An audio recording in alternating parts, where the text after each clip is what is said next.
ہم دنیا میں کیوں پیدا کیے گئے ہیں؟ بسم اللہ الرحمن الرحیم۔ ہم جس دنیا میں رہتے ہیں وہاں کوئی چیز ایسی نہیں ہے جو بے مقصد اور بغیر کسی سبب کے بنا دی گئی ہو۔ وہ تمام اشیاء جو انسان بھی ایجاد کرتے ہیں تو ہر موجد اس چیز کے بارے میں پہلے ایک تصور لے کے آتا ہے اور پھر اس تصور کو بنیاد بنا کر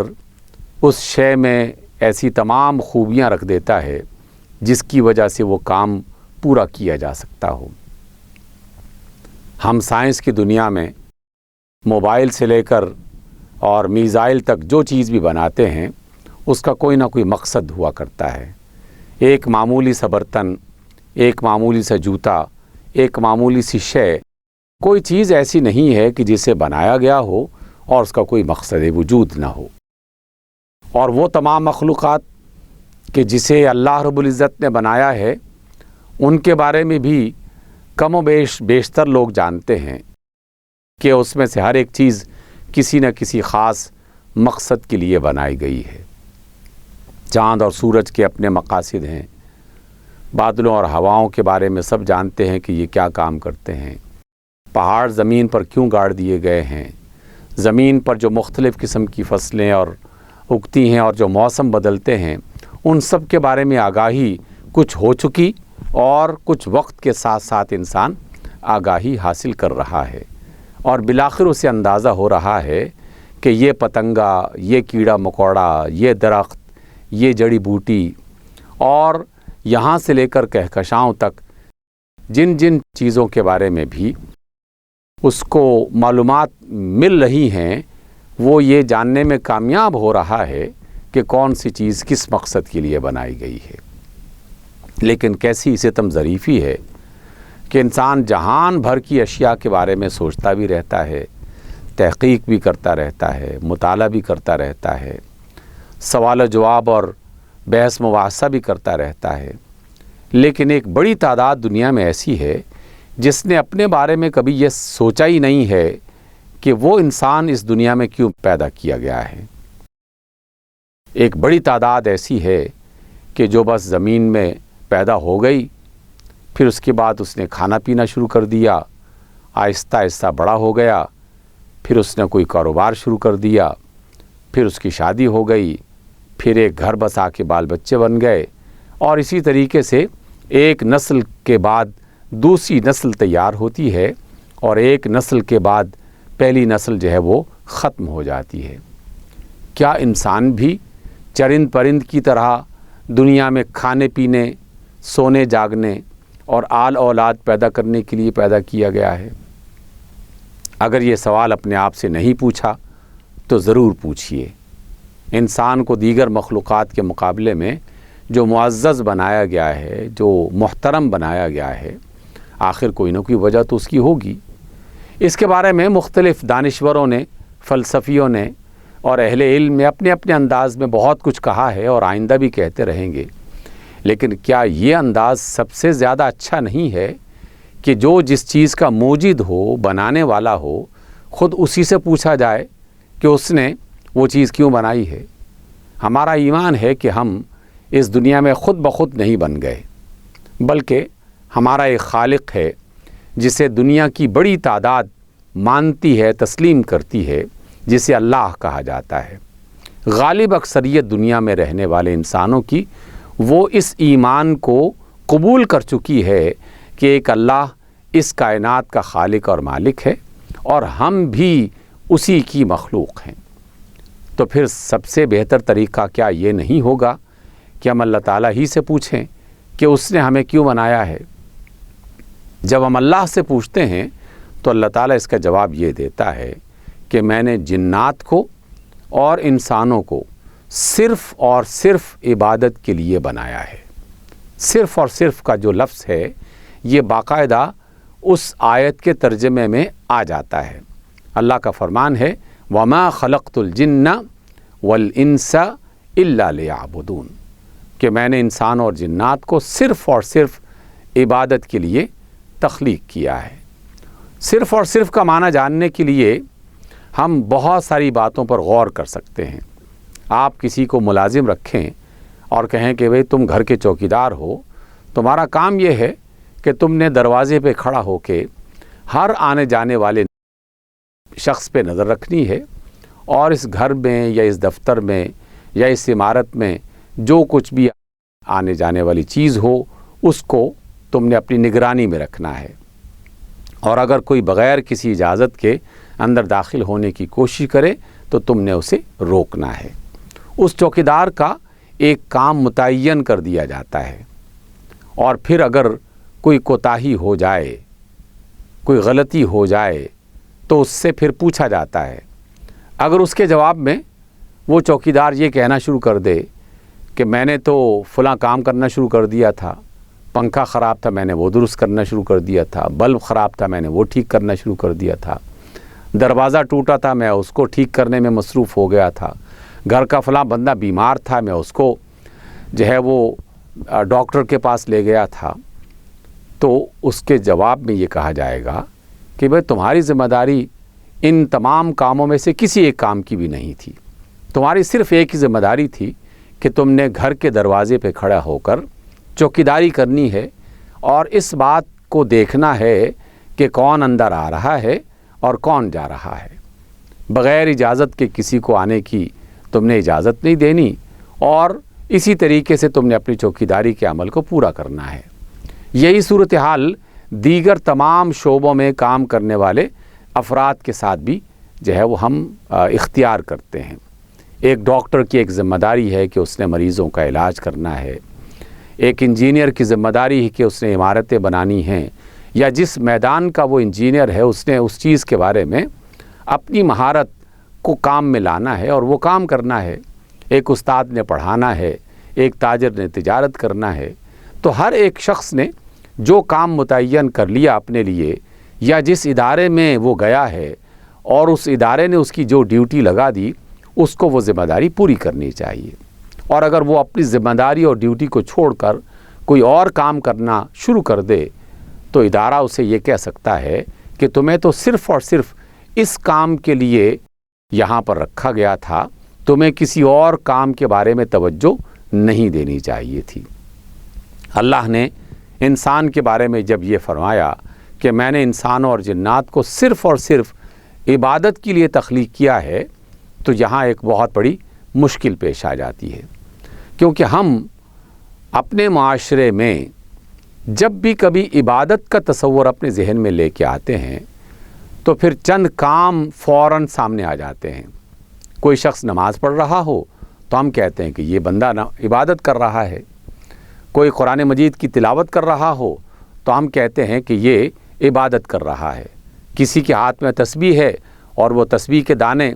جو ہے وہ گھما رہا ہے اور کچھ کلمات اپنی زبان سے ادا کر رہا ہے تو ہم کہتے ہیں کہ یہ عبادت کر رہا ہے۔ اس طرح کے چند کام ہم اپنے ذہن میں رکھتے ہوئے فوری طور پر یہ کہتے ہیں کہ یہ عبادت کے کام ہیں۔ حج عبادت کا کام ہے، روزہ عبادت کا کام ہے، زکوٰۃ عبادت کا کام ہے، نماز اور قرآن کی تلاوت عبادت کا کام ہے۔ یہ سب ہم عبادت میں شامل کرتے ہیں، لیکن ذرا اپنے آپ سے سوال کیجئے کہ ہم یہ جو عبادت کرتے ہیں تو 24 گھنٹے میں دن اور رات میں ہم کتنا وقت صرف کرتے ہیں اس عبادت کے لیے؟ 5 وقت کی 5 نمازیں ادا کر لی، تھوڑی سی تلاوت کر لی، مزید کچھ تسبیحات کسی نے اگر پڑھنا چاہیں تو وہ پڑھ لی۔ ان تمام کاموں میں بمشکل 1.5 گھنٹہ، زیادہ سے زیادہ 2 گھنٹے اگر کسی شخص نے تمام نوافل اور سنتیں بھی ادا کی تو بس اتنا سا وقت لگتا ہے۔ تو 24 گھنٹے میں اگر اس نے 2 گھنٹے یہ کام کر لیے ہیں تو اس کے تصور کے مطابق تو اس نے عبادت میں 2 گھنٹے صرف کر دیے، جبکہ اللہ نے یہ کہا ہے کہ تمہیں تو 24 گھنٹے عبادت کرنی ہے اللہ تعالیٰ کی۔ تو پھر اگلا سوال خود بخود سامنے آ جاتا ہے کہ میں 24 گھنٹے اللہ کی عبادت کیسے کر سکتا ہوں؟ مجھے تو کھانا بھی ہے، پینا بھی ہے، میں تھک بھی جاتا ہوں، آرام بھی کرنا ہے، سونا بھی ہے، گھر میں جو رہنے والے افراد ہیں ان سے میل ملاپ بھی کرنا ہے، معاشرے کے لوگوں سے ملنا جلنا بھی ہے، اور بہت ساری دیگر مصروفیات ہیں۔ سینکڑوں کام ہیں، وہ کام بھی سر انجام دینے ہیں، تو وہ کام میں کیسے انجام دوں گا اگر مجھے صرف اور صرف عبادت کے لیے ہی بنایا گیا ہے؟ جب یہ سوال ہم اپنے آپ سے پوچھیں گے تو پھر دو باتیں سامنے آئیں گی۔ پہلی بات یہ کہ یا تو ہم عبادت کا معنی ہی نہیں جانتے، اور یا پھر اللہ تعالیٰ نے جو بات کہی ہے نعوذ باللہ وہ بات غلط ہے۔ اللہ تعالیٰ نے جو بات کہی ہے وہ تو کسی صورت میں غلط ہو ہی نہیں سکتی، اس لیے کہ وہ مالک ہے، وہ مولا ہے، وہ خالق ہے، بادشاہ ہے۔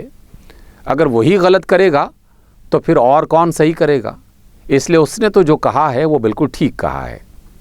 تو پھر دوسری بات کی طرف توجہ کرنی چاہیے کہ عبادت کے تصور میں ہی ہمارے اندر کوئی کمی اور خرابی پائی جاتی ہے۔ ہم نے صرف نماز روزے کو، زکوٰۃ تلاوت کو اور تسبیحات کو عبادت قرار دے دیا ہے، حج کو عبادت قرار دے دیا ہے، جبکہ عبادت اس کے علاوہ بھی اور بہت کچھ ہے۔ تو پھر ہم یہ کیسے جان سکتے ہیں کہ کون کون سے کام عبادت میں ہیں؟ اس کا ایک آسان سا طریقہ ہے کہ اللہ تعالیٰ نے ہماری رہنمائی کے لیے ایک کتاب نازل کی ہے۔ اس کتاب کو قرآن کہا جاتا ہے۔ بس اس قرآن سے پوچھ لیا جائے، اول سے لے کر آخر تک پڑھا جائے، یا جن لوگوں نے پڑھا ہے ان سے پوچھ لیا جائے۔ زیادہ بہتر تو یہی ہے کہ خود پڑھا جائے، لیکن اگر اس بات کی طاقت نہیں ہے یا یہ صلاحیت نہیں ہے تو پھر جنہوں نے پڑھا ہے ان سے پوچھ لیا جائے کہ قرآن میں اللہ تعالیٰ نے ہماری کیا رہنمائی کی ہے۔ جب قرآن سے پوچھا جاتا ہے تو قرآن میں ہمیں نماز پڑھنے کا حکم ملتا ہے، روزہ رکھنے کا حکم ملتا ہے، حج ادا کرنے کا حکم ملتا ہے، زکوٰۃ دینے کا حکم ملتا ہے، صدقات اور خیرات کرنے کا حکم ملتا ہے، تسبیحات کا حکم ملتا ہے۔ لیکن کیا قرآن مجید میں صرف ان باتوں کا حکم ملتا ہے؟ قطعاً ایسا نہیں ہے۔ قرآنی آیات بتاتی ہیں، اللہ تعالیٰ کا کلام بتاتا ہے، رسول اللہ صلی اللہ علیہ وسلم کی زندگی بتاتی ہے کہ قرآن اور اللہ کے رسول اس کے علاوہ بھی بہت سارے ایسے کام ہیں جن کی باقاعدہ ہمیں تلقین کرتے ہیں اور تعلیم دیتے ہیں۔ جس اللہ نے کہا کہ نماز پڑھو، اسی اللہ نے کہا کہ اپنے والدین کی خدمت کرو، اسی اللہ نے فرمایا کہ اپنے پڑوسی کے ساتھ حسن سلوک کرو، اسی اللہ نے فرمایا کہ رزق حلال کے لیے محنت کرو، اسی اللہ نے فرمایا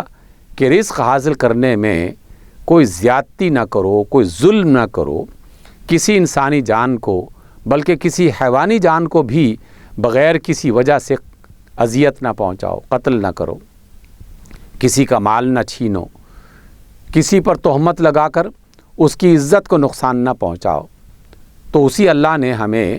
تمام مخلوقات کی اور بطور خاص انسان کی جان، مال اور عزت اس کی حفاظت کرنے کا حکم دیا ہے۔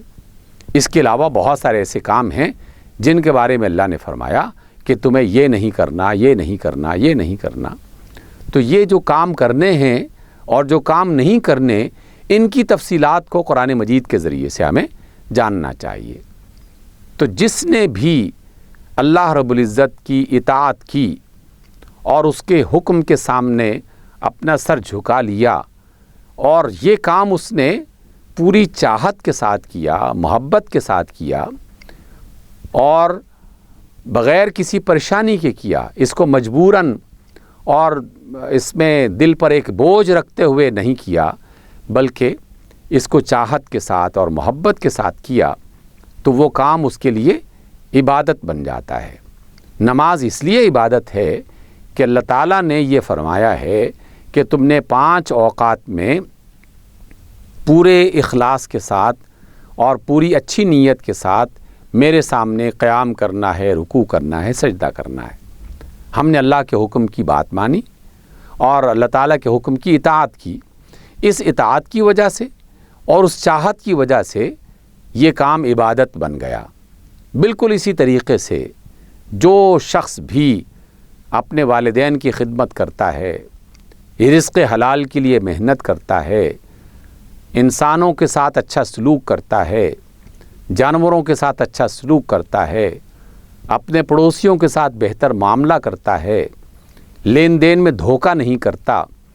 کسی کی جان اور کسی کے مال اور کسی کی عزت کو نقصان نہیں پہنچاتا، اور اس نیت سے وہ یہ کام کر رہا ہے کہ یہ اللہ کا حکم ہے، رسول اللہ صلی اللہ علیہ وسلم کی سنت ہے، اور مجھے یہ کام پوری چاہت کے ساتھ اللہ کی رضا حاصل کرنے کے لیے اور مرنے کے بعد اللہ تعالیٰ کی جنتوں میں جانے کے لیے مجھے یہ کام کرنا ہے۔ تو بس جس نے بھی یہ کام کیے اللہ تعالیٰ پر ایمان رکھتے ہوئے، اس کی اطاعت کرتے ہوئے اور اس کی محبت میں، تو در حقیقت اس نے عبادت کی ہے۔